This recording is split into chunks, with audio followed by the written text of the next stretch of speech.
All right, guys. So what we got today is an M29 Weasel Track. So the problem we ran into, or just the design ran into, is this is an 80-year-old machine. These rubber guides that keep the track together, they stretch out over time. So previously somebody had put chain on there, but that stretched out. So we're currently building a whole new track system, primarily because there's 20 bolts of track. So just the labor in removing all the bolts to get each individual track completely stripped down would be hundreds of hours. So instead, we're going to build it from scratch. Plus, these ones are beat up, and some of these track guides have holes rusted all the way through them. So right now, I'm testing a carbon fiber nylon made from Bambu, and I'm printing it on an X1C. So this is what it looks like, and what we're going for is something robust, because I don't really have the ability to make this complex shape in my shop, and I would need a foundry to cast it and then machine it, and it's just not very logical. I have another idea that I'm working with for a metal idea, but again, it's going to cost more labor to make something close to this shape. So right now, I've redesigned the original one, and I'm trying to print it out of the filament. Never really thought we would be printing viable mechanical things with a normal FDM printer. So anyways, this one's printed with the Z layer going up and down this way, which is supposed to be weaker, and since the most torque is going to be here, the bogey wheels are going to be trying to break this off. I want to see what the Z strength is on this, but I got one in here right now that it was printed on its side, because that's supposed to be stronger. So I'm going to see the amount of pounds of force it takes on a 12-inch leverage to break it. Since this is tapered, I had to print some guides just to make a flat clanking surface. I used some double-back sticky tape, and I hope that it holds together this time, because the last one broke. So let's go ahead and try to break it, see what we get. Make sure we're zeroed out here. Here we go.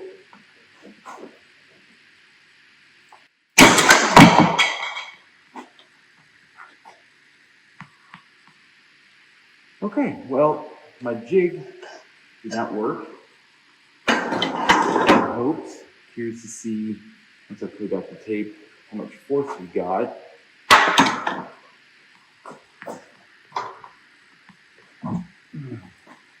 You can see all I was doing, printing 2 halves of a clamshell, level it out. I thought that'd be enough force, especially at clamping with some double-back sticky tape, but it was not. So let's look and see how much force that was. All right, this is test 3 with the Z strength, vertical as opposed to sideways, like our last one. See if we could break this. The other one I think got to 160 pounds, but then my jig fell apart again, but I think it's holding well enough for what I'm trying to do. If it doesn't break under 160 pounds of pressure right here with 12 inches of leverage here. I don't know what that adds up to, but that's got to be close to 1,000 pounds at least, I would assume. So anyways, I'm going to test this one with the Z strength sideways, because obviously it's more efficient to print it this way. And if it holds up, I think that's the route we're going to go. So go ahead and zero this out. And here we go.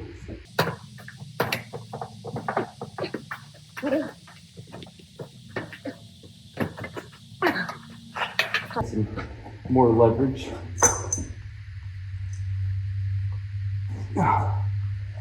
Man, I'm really impressed. I don't know what they got to. But let me see if I can't find some round stock. Probably more leverage. I would like to break one of these. Okay, let's see if I can do this and not break my scale. That plate has completely bent.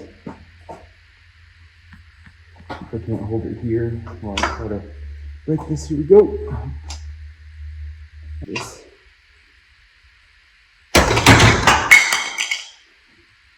Well, didn't really get to apply much there before it broke. All right, this is my last attempt to try to break it. It might slip off again, who knows, but I would really like to try to break one, so let's try.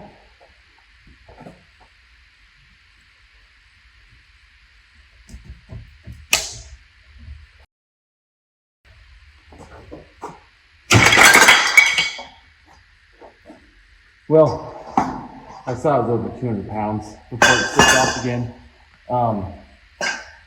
It is to the point where our bracket bent completely over, and then it started sliding and pulling it out of the vise. So I'm gonna go out on a limb and say this is gonna be plenty for what we're trying to do. I'll show you real quick.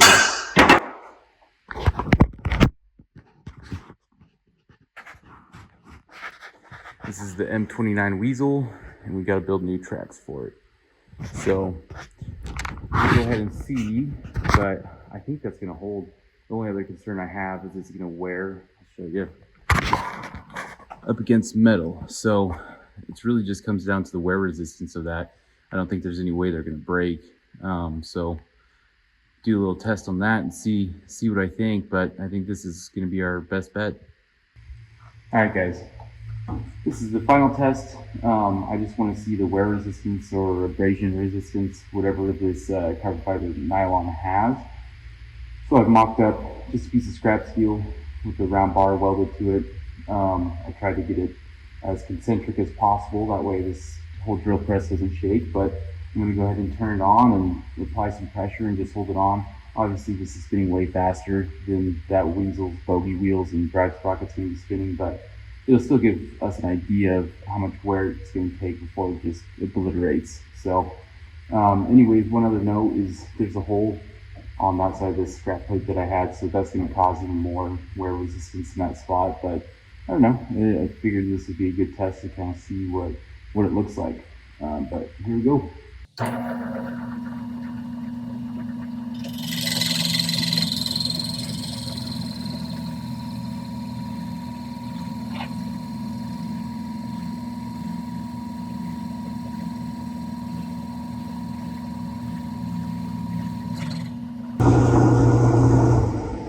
All right, that is absolutely terrifying. I want to put more force on it without something coming loose and hitting me in the face. So I think I just got a grow pair. So let's try this again.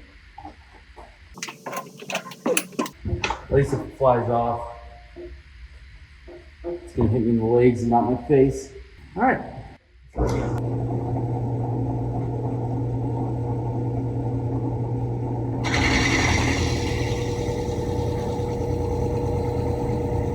Okay, I'm putting quite a bit of pressure down. It's sliding up the chuck for sure.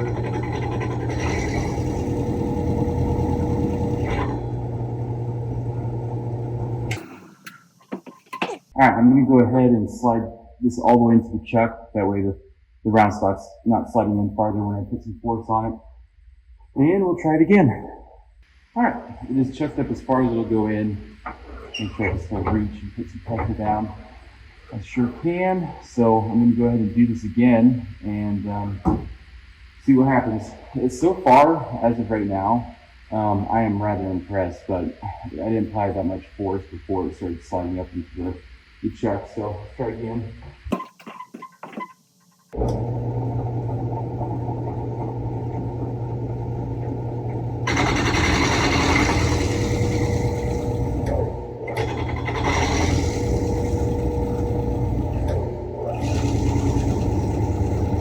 So I can only put so much force before it starts killing the drill, but to see what I can do before I burn up the belt. I'm just going to hold it here for a minute and see. I would assume right now I'm putting 20 pounds of force on it. It doesn't give us a great representation because that weasel weighs quite a bit, but this is also spinning 10 times faster than the weasel will be.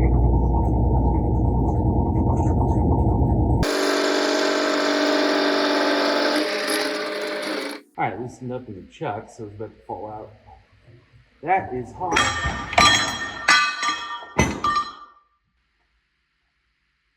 But, I mean, you can see it's definitely rubbing. You can see the circle. Let's take a look at this. And this carbon fiber nylon is actually pretty hot too. So obviously we have some more wear right here where the edge of the plate was coming in to hit it. The nice thing about those bogey wheels is their radius, where this is just a sharp edge. Not super sharp, I did grind off the corner a bit, but certainly more of a sharp edge than what's on the bogey wheel. But I mean, that was only maybe a minute, and I don't know.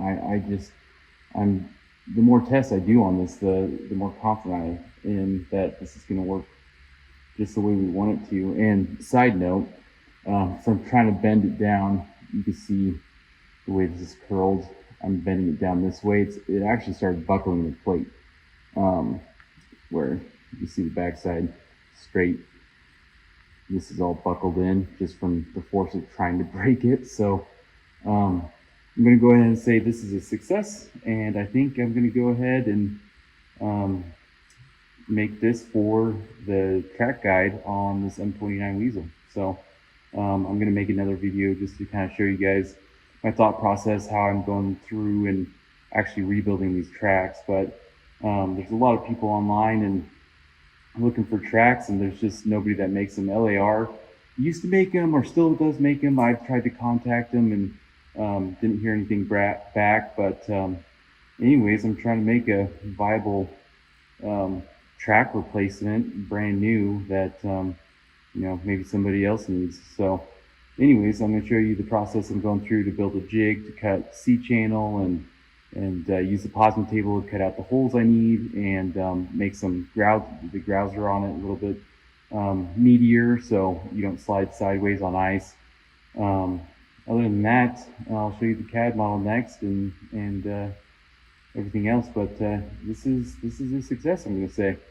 Thanks, guys. A little bit closer up look here at the testing we've been doing on this. You can see the plate pulling away from the center where I was trying to bend it to break, and you can see that side's pretty straight.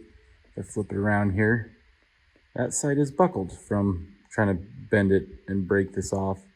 Obviously I wasn't grabbing super high up. I was struggling to even hold it enough to put some force on it, but I'd say I was about halfway where the point of force was at trying to break it, and held up great. And then here you can see, trying to see what the wear resistance is on this, and I mean, it's pretty phenomenal. I'm not gonna go and say this is gonna last a lifetime, but I certainly think for the low speeds the M29 Weasel does, it's gonna last a really long time. So anyways, pretty happy with how this all turned out.